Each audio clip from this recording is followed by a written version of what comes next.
నీ కన్నీళ్లు నువ్వే తుడుచుకోవాల్సిన పరిస్థితి వచ్చిందా? అయితే నీ కాలర్ ఎగరేసుకో. ఎందుకంటే అప్పటి నుంచే నీ అసలైన స్ట్రెంగ్త్ అనేది స్టార్ట్ అయింది. నువ్వు ఎవ్వరి సాయం కోసం ఎదురు చూడలేదు. నీ యుద్ధం నువ్వే చేసుకున్నావు. నీ సమస్యల్ని నువ్వే తొక్కేసి ముందుకెళ్ళావు. నీ మనసు ముక్కలైన శబ్దం నీ లోపలే దాచుకున్నావు. నీ కష్టం ఎవ్వరికీ తెలియనివ్వలేదు. ఎక్కడ ఎటువంటి సీన్ క్రియేట్ చేయలేదు.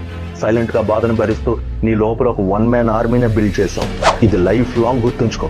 ఎటువంటి భయంకరమైన సిచ్యువేషన్ వచ్చినా నువ్వు తట్టుకోగలవు. ఎందుకంటే చీకట్లో నుంచి వెలుగు వైపు నడిపించే సత్తా నీ డిఎన్ఏలోనే ఉంది. రేపు నువ్వు సక్సెస్ తో నించున్నప్పుడు నీకు ఎప్పుడు ఎటువంటి హెల్ప్ చేయని సొసైటీ ఒక మాట అంటుంది, ఈ వ్యక్తి లైఫ్ లో ఫైట్ చేసి ముందుకు వచ్చిన మొండిగటం అని. కానీ ఇది మొండితనం కాదు, ఇది బ్రతకడానికి నువ్వు చేసిన యుద్ధం అని నీకు బాగా తెలుసు.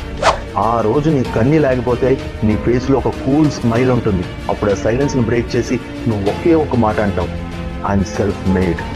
ఈ వీడియో నీకు రిలేటబుల్ అనిపిస్తే కామెంట్స్ లో గర్వంగా ఎస్ అని టైప్ చేయి. నచ్చితే ఒక చిన్న ఫాలో కొట్టు.